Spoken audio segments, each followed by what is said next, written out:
Welcome everyone to Chicago Autism Network's virtual parent workshops. Today we're really excited to have attorney Brad Dembs join us.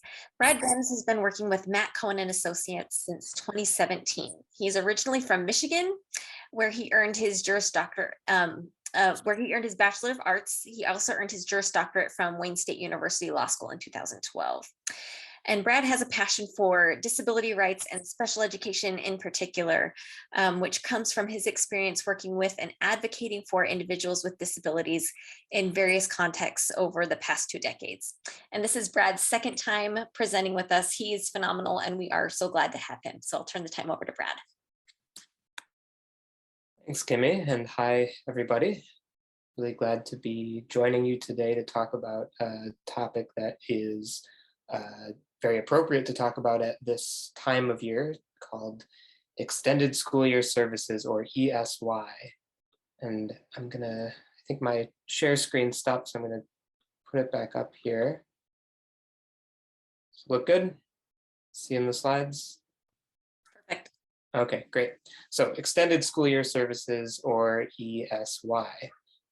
The reason that it is appropriate to talk about this now is the school year is about to end in just a week or so for a lot of districts, maybe a little bit more for some other districts, but in any event, by the middle of June, school will be out for all school districts in Illinois. And at that point, you may be asking yourself, what am I going to do with my child over the summer?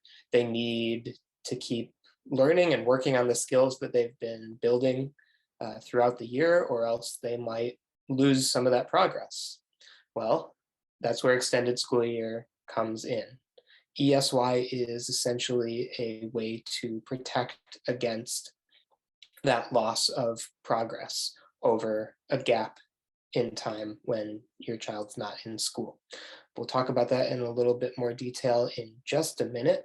But first, I want to just touch on what the FAPE standard is, because this is really what governs everything that we're talking about in terms of what you and your children are entitled to under the law. And the law that we're talking about is the Individuals with Disabilities Education Act, or IDEA, IDEA. There's a lot of acronyms in this area or in this field of work, as I'm sure a lot of you already know. It can be a bit of alphabet soup, so I'll always try and explain what acronyms I'm using. So IDEA, that's the law. FAPE is Free Appropriate Public Education, and that is essentially the standard of what you are entitled to, the education that you're getting from your school district, from your public school, is a public education. It's free, no cost to you to receive it, and it has to be appropriate. And appropriate is really where most of the gray area sneaks in. The other words are pretty concrete, but what makes an education appropriate? Well, Andrew F. is a fairly recent Supreme Court case that strengthened the standard for the benefit of all children with disabilities. It really strengthened the meaning of what an appropriate education is. And Andrew says that when you're building an IEP, which is an individualized education program or education plan, your IEP has to be reasonably calculated to enable the child to make progress appropriate, there's that word again, in light of their individual circumstances. So what's appropriate in light of their individual circumstances? Well, you have to consider what is realistic for a child, taking their disabilities into account, of course. And important to note that minimal benefit is not sufficient. So the previous standard before Andrew was just, any progress is progress, and that means it was appropriate. That's not the case anymore. You really have to look at the individual child and what they're capable of achieving. So if you're assessing a child to be able to make 3 levels of progress in reading comprehension, and you're setting a goal for them that's only 1 level of progress, well, you're not really setting them up to make the progress that's realistic for them. So that would not be an appropriate goal or standard to reach. And also passing from grade to grade is only one measure of progress or lack of progress. There's a lot of other ways to measure how a child's performing in school, and a lot of other evidence that you can use. Also, when we talk about goals and objectives, they must be challenging and ambitious. So the aim is for the child and everybody, the teachers, the family, to be challenged to build skills and develop beyond what's easily attainable. So if we go back to that example, one level of progress might be easy for the kid, but are they capable of doing more? And if so, let's push for that. We want to be realistic, but we also want to be ambitious. So that's what makes an education appropriate. And now the definition of ESY, or extended school year services, is special education or related services. So it could be academic instruction, could be, when we say related services, it could be occupational therapy, social work, speech therapy, physical therapy. So any instruction or services that are provided to a child with disability beyond the normal school year, in accordance with the child's IEP, and at no cost to the parents. Again, free part of free appropriate public education. So beyond the normal school year means either in the summer or other times when there's a large gap. In accordance with the child's IEP means that we really need to keep using the IEP as a guide for what services need to be provided. We'll talk a little bit more about that in a few slides. So the purpose of ESY is maintenance. During the school year, when your IEP is in place for your child, you're trying to make progress and achieve goals that you've set. Reasonable goals that are ambitious. You're trying to make that progress during the school year, but during ESY, you're really just trying to maintain whatever level of progress the child made and the skills they acquired. You're not trying to move further or acquire new skills. This is really just a way to ensure that there isn't regression or loss of skills over that time period when the child's not in school. Summer's the easiest example. The amount of services for that reason is usually less than what the child would get during the school year when they're expected to make progress, because again, we're just trying to maintain the level that they had already achieved during the school year. So determining the need for ESY can be a little bit tricky, and school districts, at least when I get involved in cases, which of course, unfortunately, is always when things are going badly or there are disagreements. So I often see school districts telling parents, oh, well, no, you don't need ESY. There's no risk that your child's going to regress or need extra time to catch up. But let's drill down on what that actually means. So ESY has to be made available as necessary to provide FAPE. So again, FAPE is the standard, it's the touchstone. We're saying essentially, if there were not extended school year services, it wouldn't be appropriate for our child. And that's an individual determination made by the IEP team that is considering if the gains made during the school year would be jeopardized or lost in the absence of ongoing educational programming. So the school district can't have a uniform one-size-fits-all approach to this. They can't say, well, for social work services over the summer, we provide 30 minutes. For reading over the summer, we provide an hour of services 2 days a week, take it or leave it. That's not individualized, right? ESY is based on the IEP, and in fact, it's a part of the IEP. There's a section or a page in the IEP that talks about extended school year services, so it's built into the process of developing the IEP. So when you talk about ESY, you really need to continue that individualized consideration of what your particular child needs. And it may be necessary, I should say, for the school district to evaluate a student's need for ESY when they become aware that the child may need those services. And they should do that promptly before it's too late, before you're heading into summer. I would say right now is probably a little late to start doing evaluations. Doesn't mean that it's not possible, but you want your school district ideally to start evaluations sooner to determine if ESY is needed. If evaluations are necessary. In some cases, it may be pretty clear cut, but you may want to get some other information.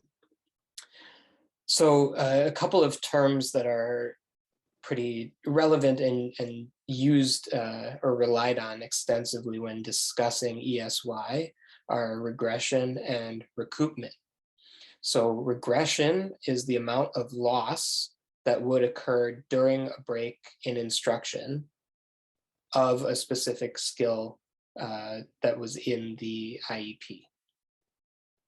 So a good way to think about whether there may be regression in the future is to look at what's happened in the past, right? What happened last summer if your child didn't have any special ed instruction or services? Did they regress in skills when they got back to school? Did it seem like they were behind in things and you thought, gee, they were able to do that at the end of last school year, but now they can't? And that brings us into the second term, which is recoupment, or the amount of time required to recover skills that are lost, that have been lost once school resumes. So if you do get back to the start of school in the next school year and you say, oh, gee, my child is reading at a lower level than they were when school went on summer break, then the question is, well, how much time is it going to take for them to catch up? So some of that's a little bit speculative, but we're really looking for an amount that is more extreme than what's typical for all students. Because really the reality is for all students, there's going to be some review and reteaching at the start of next school year, at any next school year. Kids are sort of shaking off the rust and, getting back into the swing of things in the school year, getting back into that routine, and probably wishing it was still summer for the first few weeks, or maybe the whole school year if you were like me. But really what ISB, that's the Illinois State Board of Education, their guidance suggests that this period of review and reteaching shouldn't extend beyond the first month of the school year. And even that's sort of at the far end. But if your child's really fallen behind or regressed to a marked degree or to a noticeable degree, then it may take them longer to recoup what they've lost. And in that situation, that's when you would be, or that's the situation that you're trying to avoid, I should say, by providing extended school year services. So if you've seen regression to that level in the past, that can be a good reason to support getting extended school year services in the future. And if you're seeing that type of issue now or at the start of next school year, then that would be a time to put the school district on notice that you're concerned about the fact that there was not extended school year the previous year, and to make sure that that's on their radar as something to discuss moving forward and looking ahead to the next school year or extended break. So here are some more questions to consider when you're talking about whether ESY is needed. Schools will often look at the data that they've collected, so meaning progress reports on a child's skill. You could look at progress before and after an extended holiday break. Like if your school district's off for 2 weeks during the winter holidays, that may be enough to demonstrate a concerning amount of regression, depending on your particular child. So if you see that, that may be data that suggests that a skill loss is excessive over a break period, and that it might take a longer period of time to recoup what was lost. Another important question to ask is, would the amount of time needed to reteach the skills that were lost interfere or compete with the child's ability to learn new skills or to be available to learn new skills? Are we talking about skills that are prerequisites to the acquisition of other skills? So those threshold skills or stepping stone skills would be really important to make sure that you're not regressing on, because then you're really essentially taking 2 steps back just to move forward again at the start of next year. Are they emerging skills? This is important to consider, because if a skill is just emerging when a school goes on break or goes on summer vacation, then it's probably more likely that that skill will be lost, right? If it's just emerging and it's not something that's been practiced or really established, there's less of a foothold for the child to build on. And then part of the data can be what rate of progress was the child demonstrating on their IEP goals. So every IEP goal should have short-term objectives or benchmarks that are sort of used to measure progress towards the annual goal throughout the year. If your child's not making expected progress, well, 1, that goal may not be appropriate, but 2, it may indicate that you need to provide additional services or consider the fact that if they're making slow progress, they may be more likely to regress over the summer.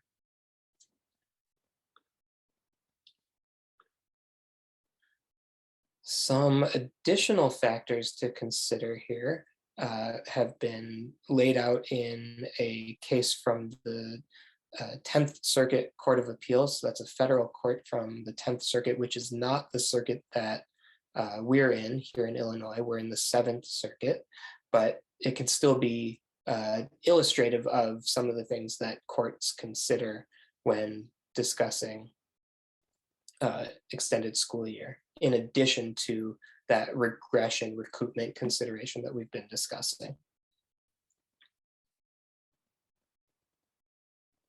And some of these are overlapped, like the degree of regression suffered in the past, the specific time of past regression.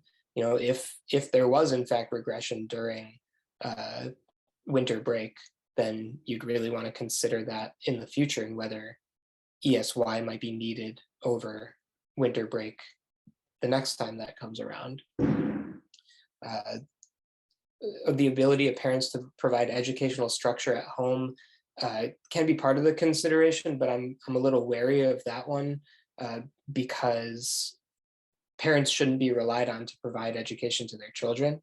I mean, you guys dealt with enough of that during remote learning during the pandemic, when you were sort of relied on to be your child's one-to-one aide or teacher and administrator while they were home facilitating their education. You shouldn't have to do that, but that may factor in to some extent. And here are more from that case. I'm just going to skip ahead, but these are all factors that can be considered. So where do we get information to help guide the decision on whether extended school year services are needed?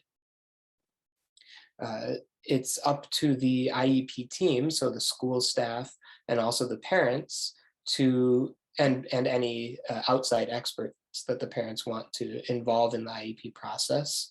If you have private clinicians that you're working with, ABA therapists, social workers, occupational therapists, psychologists, anybody who has relevant information about the child is allowed to be a part of the IEP, and the parents can invite those individuals to participate in the IEP. So with all of that brain power combined, you need to establish a reasonable basis to conclude that regression would occur without the provision of ESY. So progress reports maintained by teachers that have direct contact with the student and that have had direct contact with the student before and after previous interruptions can be very valuable. Observations and opinions from those teachers, from you, the parents, and others like those private evaluators can also be very valuable to say, hey, based on what we know about this child, it's very likely that they won't be able to hold or retain the progress that they've made if they're not continuing to get instruction or services in whatever area is relevant. So a note on section 504, you may have heard of this, and maybe some of you on the line have kids who have section 504 plans. Section 504 is a component of another federal law that essentially protects against discrimination, in this case on the basis of disability, but it also provides protections against discrimination on the basis of sex and other protected classes. But as it relates to disability, Section 504 essentially provides that children with disabilities should have accommodations that allow them to have equal access to educational benefits and to services as children without disabilities. So that may require accommodations to be implemented for that particular child. And that's where a Section 504 plan comes into place. So a 504 plan is really just a list of accommodations or a strategy for how and when accommodations will be provided. It's considered a less extensive or less, not less helpful, because it can be very helpful if it's appropriate for a child, but it's less extensive than an IEP. So oftentimes children who have 504 plans can get by just fine in school with these accommodations. An easy example would be a child with a severe peanut allergy could have a 504 plan that has an allergy plan that lays out a description for safety in the classroom setting, that the child will be checked on occasionally, that anyone who interacts with the child won't have recently consumed peanuts, and so on and so forth. But the point is, it's not as extensive as an IEP. It doesn't provide goals. It doesn't provide for specific special education services. It's mostly just accommodations. However, Section 504 has been interpreted to also impose an ESY requirement. So to a large extent, Section 504 has been interpreted by the Federal Office for Civil Rights through the Department of Education to mirror the IDEA, to have a lot of the same requirements and obligations for school districts, even though a 504 plan is just an accommodation document. So ESY is something that is required under Section 504. Although it may be more difficult to establish the need for ESY for a lot of the reasons that we've just been talking about related to 504. The disability is less severe. There aren't goals and objectives to demonstrate what progress has or hasn't been made. So that may make it harder to make the case for ESY, but that's another place where it would be really helpful to rely on the opinions of clinicians and outside experts who know your child and can make that prediction. And just to note, if a child with a 504 plan is participating in ESY summer school, the district has to provide the accommodations in the 504 plan. That continues on over the summer. So it may be advantageous or particularly relevant to consider ESY at specific ages or milestones for your child. So if they're graduating from an elementary school district at the end of the year, and the IEP team determines that they need ESY, the high school district, the next school district that they're going to, if it's a separate district from the elementary district, they're responsible for providing those services. And usually what should happen when a child is graduating from one school district to another, because they're advancing to that grade, a high school district representative has to be invited to be a part of the IEP team at that point, and really should be a part of the IEP team to help make that transition. Also, children who are going to turn 3 over the summer are entitled to ESY if they have an IEP team that's determining that ESY is needed. So if your child's been in Head Start or early intervention and they're going to turn 3 and therefore be entitled to more special education and related services, then you could ask your school district to convene an IEP team meeting to talk about the IEP overall, but then also if they're going to be a need for ESY at that point in time. So documenting ESY in the IEP, we mentioned previously that the IEP does have a specific page where ESY is meant to be discussed. One important note is oftentimes school districts will put off or delay a discussion about extended school year until closer to the end of the year. And that can be fair to some extent, because you may not know yet at this point, earlier on in the school year, you may not know if there's going to be regression. You may have, as we talked about, a history of regression, in which case I would encourage you to push the issue with the school district earlier on, and at least get them to acknowledge the past regression and recognize that that needs to be a serious point of discussion earlier than the end of the year, right? You want to at least have that discussion in January, February, right? At the latest, I should say. So then when you're documenting extended school year in the IEP, there should be a statement about eligibility for extended school year services that reflects, first of all, yes or no, if the child's eligible or not. If they are eligible for extended school year, the IEP should also say the specific service that's going to be provided: reading instruction, math instruction, social work, speech language therapy, whichever or however many of those or more are needed. That should be stated specifically.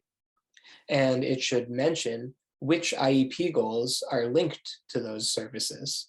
So if your child has a math goal and you're worried about regression or the inability to recoup into the next school year, then you should mention that they're going to have math services, and goal 1, the math goal, is what's going to be worked on during ESY. It should also say who's going to be providing the services, and they may not put a specific name of a teacher in there, but they should say what type of teacher: special education teacher, social worker, general education teacher, whichever is appropriate. Should also list the amount of time the services will be offered in minutes per week, and the number of weeks overall that ESY is going to last. It's usually anywhere between a month to 2 months at the long end. Somewhere in between there is pretty typical, 5 or 6 weeks. And then where the services will be provided. And in parentheses there, we say LRE. So I'm going to talk about that here on the next slide, what that means. LRE is least restrictive environment. And you may be familiar with this term. It is a requirement under the law that says that your child is entitled to participate in the least restrictive environment that's appropriate for their needs, and that they cannot be moved to a more restrictive environment unless less restrictive environments have been tried first, and special ed or supplementary aids and services have been attempted to be provided in the less restrictive setting. So it's really supposed to be steps along a spectrum. And this can work in favor or against you, depending on how the school district is thinking about it.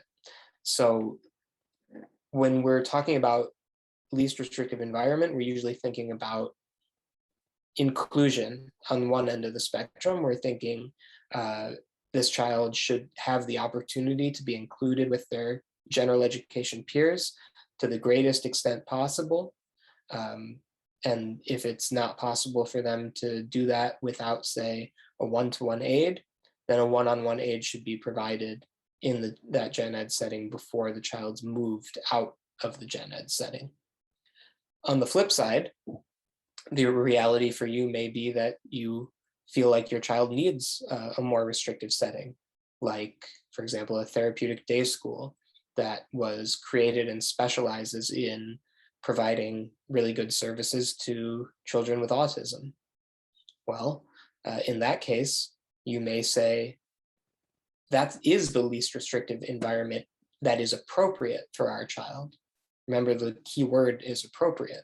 So if it's necessary for your child to be in that type of setting, then that's what you should be advocating for. So it's not always one or the other. Least restrictive really still hinges on what's appropriate for the child. So with that in mind, the LRE requirements do apply during ESY as well.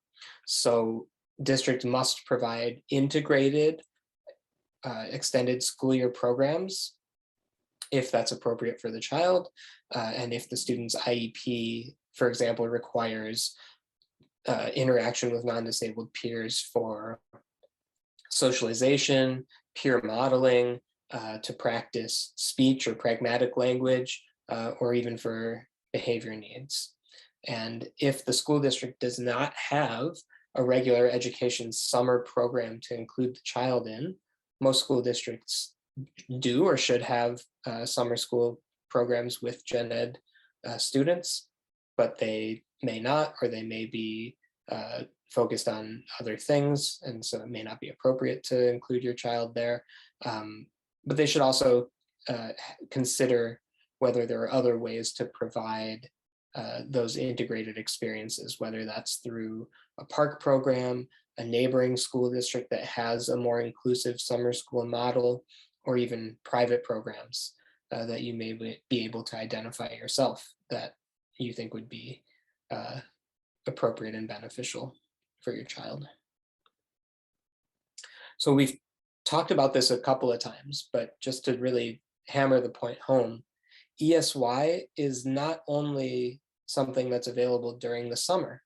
There's nothing in the law that says a school district is only required to provide ESY during summer vacation. That's certainly the longest period in which regular schooling is not taking place, but there may be other times, depending on your child, when the child requires extended school year services. And that could be before or after regular school hours, even if they really need more extensive or intensive services, or during school vacations. And your IEP team, which includes you, again, as the parent, the IEP team has flexibility to determine when ESY is appropriate, depending on the individual child's circumstances. So again, very individualized, or it's meant to be a consideration of this particular child, when they need to have those services, and how they'll be provided. That should all be focused on the individual child. So as I take a sip of water, I also just wanted to touch briefly on compensatory education. So this is a term that is mostly used as to think about a remedy for a school district's failure to provide appropriate services. So compensatory education, or comp ed, because we like to abbreviate everything, is intended to place a student in the position they would have been in if the school district had provided appropriate services in the first place. So if your child was supposed to get an hour of reading instruction a day over the course of the school year, and you find out one semester in, halfway through the school year, that their reading teacher has been out for the year and no one told you, and your child hasn't received those services, then they'd be entitled to comp ed if they didn't make the progress that they were expected to make, which with that long of a gap in services is pretty likely.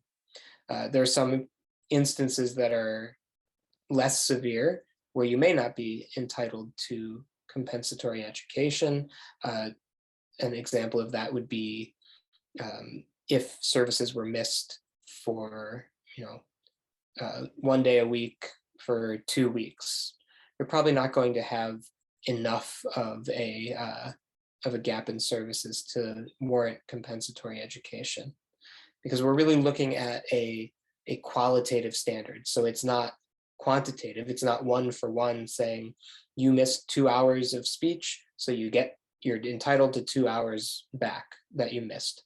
It's really more qualitative, meaning we have to consider what's necessary to allow the child to make the progress that they would have if they received the services that were missed.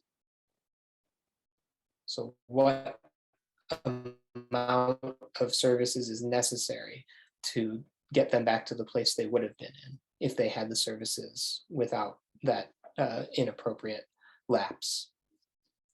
And that can be more intensive or less intensive depending on the child's status or how they're performing on a particular skill in the area where they missed services. So this is contrary to ESY, or different than ESY, because ESY is not based on any violation or failure to provide services, but just based on what the child needs because of their disability or their learning style, what they need during a break in services. So in those ways, comp ed and ESY are different. However, an absence of services during a time when your child may have needed extended school year services could merit some compensatory education down the line. And bring up resolving disputes, because usually if you are talking about comp ed, you're talking about a violation, right? The school district failed to provide services, and therefore you want them to provide compensation in the way of additional services to make up for what was missed. Or you may have a dispute about whether extended school year services are necessary at all. If you really think they are and your school district doesn't, if you have clinical support from outside providers saying, yeah, they really do need extended school year, but your school district is still sort of ignoring that, or just saying, hey, we don't provide it, sorry.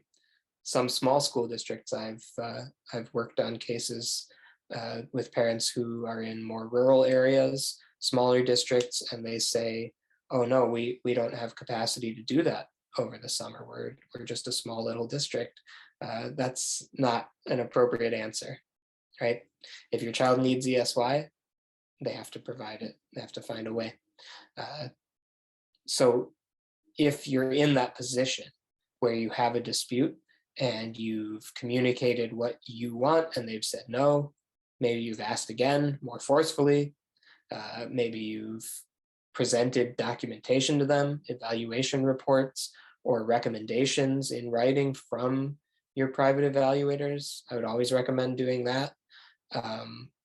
If you've done that and you're still sort of at an impasse, then your next step would be to either file a request for mediation, a due process hearing request, or a complaint with the State Board of Education, or ISB. So a mediation request on its own is essentially you're requesting that the state appoint a neutral third party to try and facilitate an agreement between you and the school district. So if you come to the table and you repeat your reasoning for why you think ESY is needed, you may hope that because there's a mediator involved, the school district may reconsider. Sometimes that works on its own, but a lot of times we see that this next mentioned avenue, a due process hearing request, makes it much more likely that a school district will change their tune or their position and agree. So a due process hearing request is essentially a complaint filed under the IDEA, under the federal law, saying that the school district has denied your child a right to a free, appropriate public education. So in this case, to use the topic we've been working off of this whole time, you would be saying, my child needs extended school year services and the school district's refusing to provide them.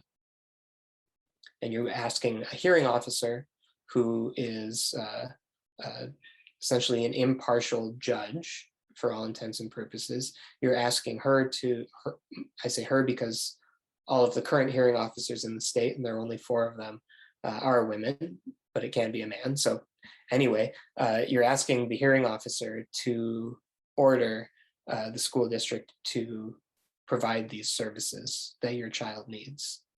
It's not a quick process, but once a hearing request is filed, that will trigger the school district and you to participate in mediation, most likely, or in a resolution session, which is essentially mediation without a mediator. So we don't recommend doing that. Mediation's a better, more formal, more regulated process, but that's a step that will come into play after a request for a hearing has been filed. But important to note, depending on where you are in the process of this right now, we are getting down to the end of the school year, and filing a due process hearing request, like I said, is a lengthy procedure, and that's not going to lead to a resolution before the summer, unless you filed a hearing request and the school district said, oh geez, we didn't think you would do that, or we don't want to go to hearing. Well, fine, you can just have ESY services. Certainly possible, but if you are at the point where you need to file a hearing request, more likely than not, it won't be a quick process. I should also mention, not as a plug for myself, but just for your benefit, it's important to note that the due process procedure is extremely challenging and procedural, and we highly recommend that parents not try and go it alone. You can file a complaint on your own, but because of how legal the process has become, it's really significantly less likely that you'll be successful in the hearing process if you don't have an attorney representing you. So that's what we do all the time. We draft the hearing requests and file them for families. There are many law firms that do this work in the state, and there are some nonprofits as well that provide low or no cost legal representation depending on your individual circumstances. And we can explain more about that, or I'll share my information at the end and can give you referrals or talk to you myself, depending on if you're in a place where you need an attorney or think you might. But setting that aside, again, given the current timing, none of the processes that we're describing are likely to resolve the issue before this summer. So if you have to wait and you don't get a resolution until into next school year, you could request compensatory education to make up for what was missed. But what I really recommend as a first step is a unilateral placement. So this does require you to find a private tutor or a service provider that your child can access or participate in over the summer. So, if there's a reading tutor that you're aware of that can provide services for your child, you may have to pay for it upfront, depending on what you work out with that program themselves. But essentially what you're doing is making the placement on your own unilaterally as the parent. You're saying, I'm placing my child here because they need this service and the school district isn't agreeing to provide it, so I have to take matters into my own hands. So once you identify a program, you need to, if you want the school district to potentially be on the hook for reimbursing you for your out-of-pocket costs, you need to submit a written, dated, and signed letter to the school district.